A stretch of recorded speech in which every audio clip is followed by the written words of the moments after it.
নে সিঙ্গু, এবার বাইরের পেশেন্টগুলোকে এক এক করে ডাকতো। এক্ষুনি ডাকছি ডাক্তারবাবু।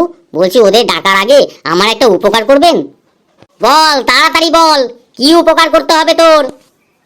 বলছি ডাক্তারবাবু, কালকে তো আমার দিদির একটা ছেলে হয়েছে, তা ওর নাম কি রাখবো সেই নিয়ে খুব চিন্তায় পড়ে গেছি। তোদের বাড়িতে এতগুলো লোক থাকা সত্ত্বেও কেউ ওর নাম ঠিক করতে পারছিস না? আচ্ছা আমাকে বল, তোর জামাইবাবুর নাম কি? জীবন। আমার জামাইবাবুর নাম হচ্ছে জীবন। আর তোর দিদির নাম কি বল? আমার দিদির নাম অনু।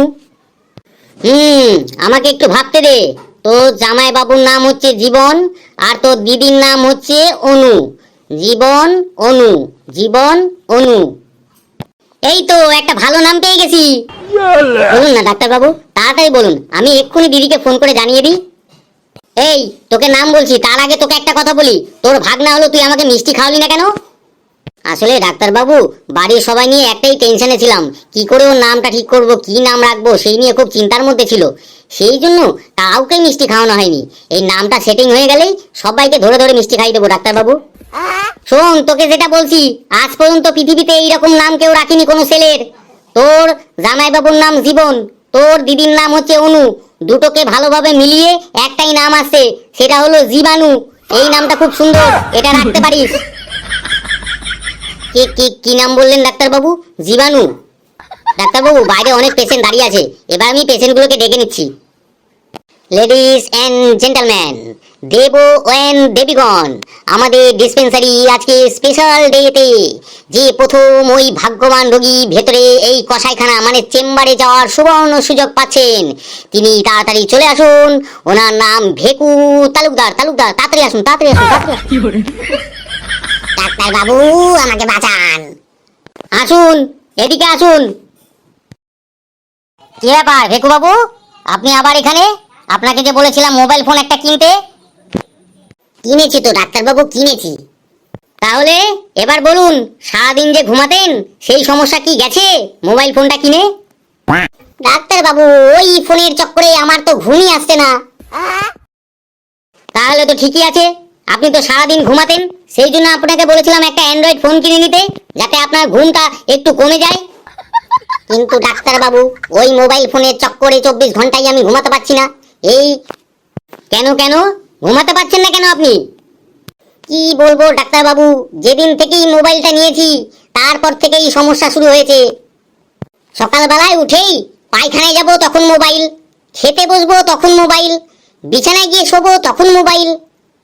ডাক্তারবাবু, হোয়াটসঅ্যাপ, ফেসবুক, ইনস্টাগ্রাম একটার পর একটা সেটিং করতে করতে মনে হয় যেন এই তো লাস্টলিল, এই তো লাস্টলিল, এইটা দেখেই হয়ে যাবে। এই করতে করতে সারাটা দিন কেটে যায় ডাক্তারবাবু, ঘুম আর আসে না, ঘুম আর আসে না। বুঝলাম, এই মারাত্মক সমস্যায় ভুগছেন আপনি। আপনি এক কাজ করুন, ওটা অভিশপ্ত মোবাইল, ওটা বেচে দিন। কি কইলেন ডাক্তারবাবু? মোবাইলটা বেচতে হবে? এছাড়া তো কোনো উপায় আমি দেখছি না, বেচে দিন মোবাইলটা। কিন্তু ডাক্তারবাবু, এই অভিশপ্ত মোবাইল এখন কে কিনবে? আমি আছি তো, আমাকে বেচে দিলেই হবে, আমি নিয়ে নেব। আপনি নেবেন ডাক্তারবাবু? এই অভিশপ্ত মোবাইল আপনি নেবেন? শুনুন ভেকু বাবু, আপনি হচ্ছেন আমার পেশেন্ট, আপনার কোনো অসুবিধা হয় সেটা আমি কখনো চাইবো না। ওই অভিশপ্ত মোবাইল আমাকে দিয়ে দিন, আমি কিনে নেব। আর হ্যাঁ বলুন, কত টাকা দিয়ে কিনেছিলেন ওই অভিশপ্ত মোবাইলটা? 30,000 টাকা দিয়ে কিনেছিলাম। আমি 5,000 টাকা দেবো, মোবাইলটা দিয়ে দিন। কিন্তু ডাক্তারবাবু, মাত্র 1 সপ্তাহ হয়েছে মোবাইলটা 30,000 টাকা দিয়ে কিনেছি, আপনি মাত্র 5,000 টাকা দেবেন কেন? দেখুন ভেকু বাবু, সবকিছুর একটা ডেপ্রিসিয়েশন আছে। মোবাইল ফোনটা যখন আপনি কিনেছেন 30,000 টাকা দিয়ে, ওই দোকান থেকে বেরোনো মাত্রই ওটার দাম হাফ হয়ে যায়, মানে 15,000 টাকা। তারপর আপনি 1 সপ্তাহ ওটা ব্যবহার করেছেন, তার জন্য আরো কিছু কমে গিয়ে ওই 5,000 টাকাই দাঁড়ায়। যদি মনে হয় দেবেন ওই অভিশপ্ত মোবাইল আমাকে, তবে 5,000 টাকা দিয়ে দিতে পারেন। আর শুনুন, এই 1 সপ্তাহ ধরে টানা আপনি মোবাইল দেখে আপনার চোখের অবস্থা খারাপ করে দিয়েছেন, তার জন্য আমি কিছু ওষুধ লিখে দিচ্ছি। চোখের কোনায় যে কালিগুলো পড়েছে সেগুলো উঠে যাবে, এর জন্য আপনাকে দিতে হবে 5,000 টাকা। এই নিন, এইখানে সব লিখে দিয়েছি, এটা ধরুন, আর কাউন্টারে গিয়ে মোবাইল সমেত এটা জমা দিয়ে ওষুধগুলো নিয়ে চলে যান। কিন্তু ডাক্তারবাবু, মোবাইল ফোনটা দিয়ে আমার পকেটে তো কিছুই থাকলো না। এত চিন্তা করলে ঘুম আর আসবে না, যান কাউন্টারে এটা জমা দিয়ে, মোবাইলটা জমা দিয়ে ওষুধগুলো নিয়ে বাড়ি চলে যান। অভিশপ্ত মোবাইল দিচ্ছেন, অত চিন্তা করছেন কেন? 30,000 টাকার মোবাইল 5,000 টাকায় বিক্রি করলাম, তাও আবার ওষুধ দিল 5,000 টাকার। এক সপ্তাহে 30,000 টাকা চলে গেল।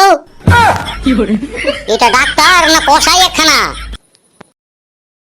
সিঙ্গু, অত দাঁত বের করে হাসিস না কিন্তু, দাঁতে ঘামাসি হবে। ডাক, পরের পেশেন্টকে ডাক। কামন পেশেন্ট, কামন, চলে এসো, ভেতর পুরো খালি হয়ে গেছে, বাইরে দাঁড়িয়ে থেকে আর অপেক্ষা করতে হবে না, চলে এসো। আরে এত জোরে জোরে ডাকতে হবে না, আমি চলে এসেছি।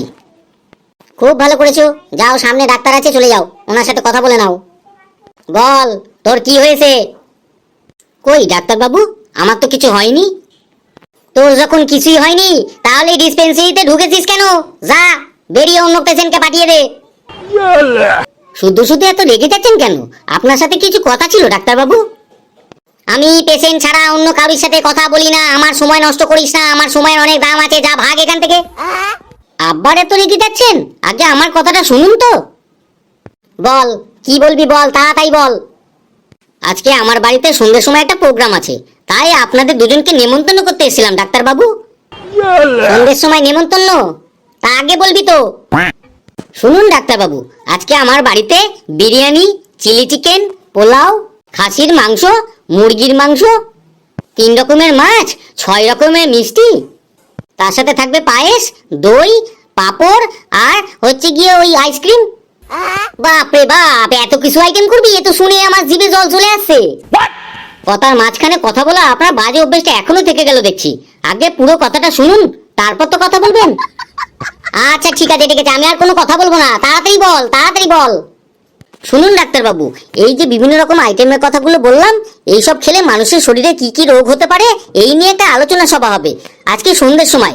সেই জন্য আপনাকে নেমন্তন্ন করতে এলাম, আর আপনার যে চেঙ্গু পিয়ে রয়েছে ওনাকেও নেমন্তন্ন করতে এলাম। ও ডাক্তার বাবু, বলছিলাম কি, সভা চলাকালীন আপনাদের জন্য কিছু টিফিনের ব্যবস্থা করা আছে, মানে হচ্ছে ওই 1 কাপ চা আর 2টো করে লেরো বিস্কুট। অবশ্যই যাবেন কিন্তু। এতগুলো খাবারের নাম শুনিয়ে তুই এখন আমাকে 1 কাপ চা লেরো বিস্কুট খাওয়াবি? নিকুচি করেছে তোর নেমন্তন্নের। এই সিঙ্গু, ওকে ধর তো, ধরে ওকে আজকে ইঞ্জেকশন লাগাবো, তারপর বহুত মার মারবো ওকে। নেমন্তন্নের ছিড়ি দেখো, ঘন্টাখানে খাবারের নাম শুনিয়ে বলে কিনা 1 কাপ চা লেরো বিস্কুট। সিঙ্গু, ওকে আজকে আটকেই রাখ। উরে বাবা, ডাক্তার বাবু দেখছি একবারে রেগে ফায়ার। আমাকে এখন ধরতে পারলে মনে হচ্ছে মেয়েরা একবার ইঞ্জেকশন ফুটিয়ে ছেড়ে দেবে। না, এখান থেকে আগে পালিয়ে যাই। সেঙ্গু, সেঙ্গু পালাচ্ছে, ওকে ধর ধর, সেঙ্গু পালাচ্ছে।